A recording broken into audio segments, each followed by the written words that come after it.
વિધિકા તને શું થયું?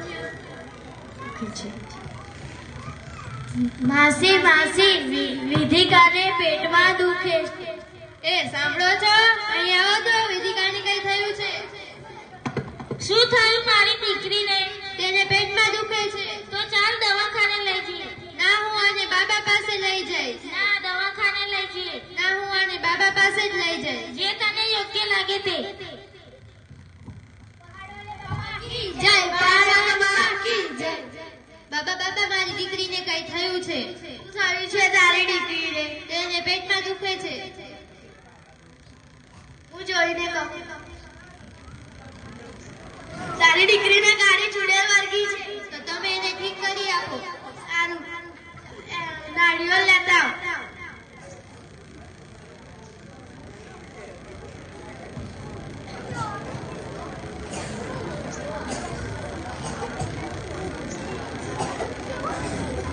काली काली मेरा वचन न जाए खाली, काली काली मेरा वचन न जाए खाली.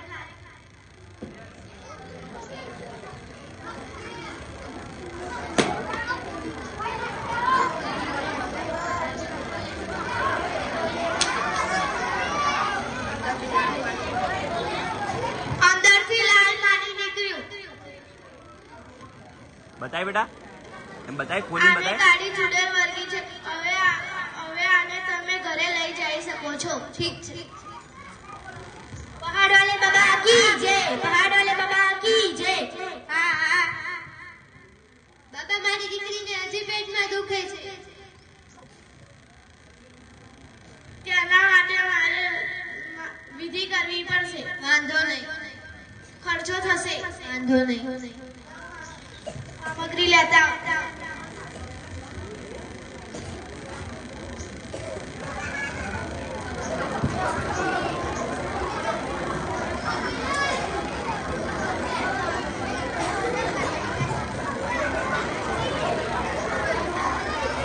પહેલા તો આ થાળીમાં હાથ મોર, પછી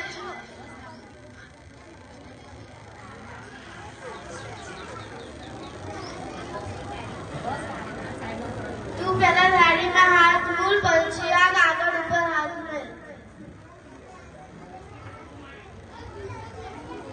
જુઓ, આ લાલ થઈ ગયું. આ બતાવે છે કે તારી દીકરીને કાળી ચૂડેલનો છાયો છે. તેને દૂર કરવા અમારે તેના માટે વિધિ કરવી પડશે. વાંધો નહીં.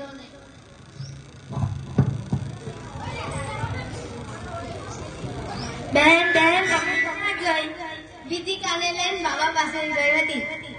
મમ્મીને કેટલી વાર ના પાડી છે કે બાબા બાબા કશું હોતું નથી. પહાડવાલા બાબા કી જય. પહાડવાલા બાબા કી જય. પહાડીવાલા બાબા, એવું કશું હોતું નથી. ચલો મમ્મી, વિધિકાને લઈને ઘરે. તમે આને લઈ જશો તો આ મરી જશે. એવું કશું હોતું નથી.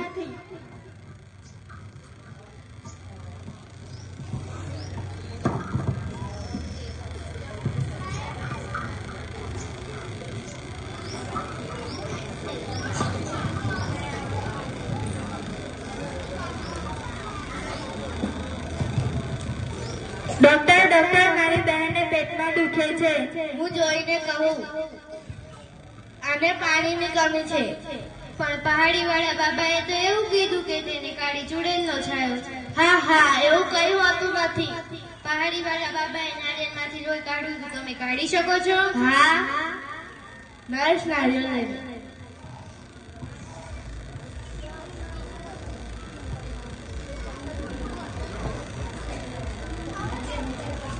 નીચે થશે બેટા, ટેબલ પર નહીં.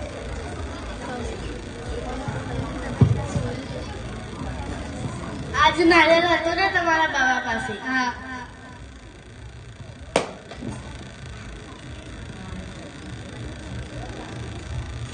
આવું જ કર્યું હતું ને તમારા બાબા પાસે? હા.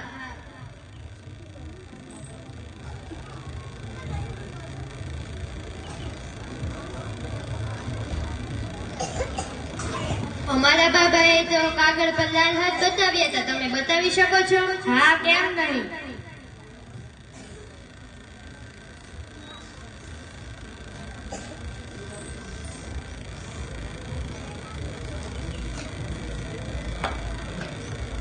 આવું જ હતું ને તમારા બાબા પાસે. હા. બોલે સાબુ વાળો આ સાબુવાળું પાણી છે. જે હળદર પત્ર ઉપર લાલ થાય છે.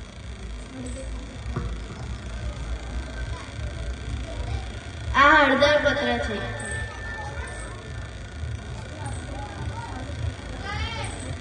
આ થઈ ગયું ને લાલ. આવું જ કર્યું હતું ને તમારા બાબાએ. હા.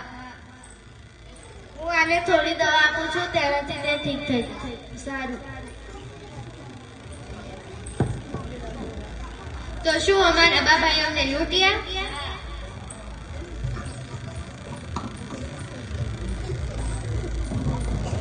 પહાડવાલે બાબા કી જય, પહાડવાલે બાબા કી જય. આ તમે બધાને શું લૂંટવા બેઠો છો? તમે ખોટું કીધું હતું કે મારી બહેનને કાળી ચુડેલ વળગી છે. તમારી પર પોલીસ કેસ કરવો પડશે. ભાગો ભાગો ભાગો. હવે હું સમજી, અંધશ્રદ્ધા એ મૂડી વગર ચાલુ કરી શકાય તેવો ધંધો છે. તેમાં કોઈ જ ડિગ્રીની જરૂર નથી. ફક્ત એક જ વસ્તુ જોઈએ, માનવીનો ડર અને અજ્ઞાનતા.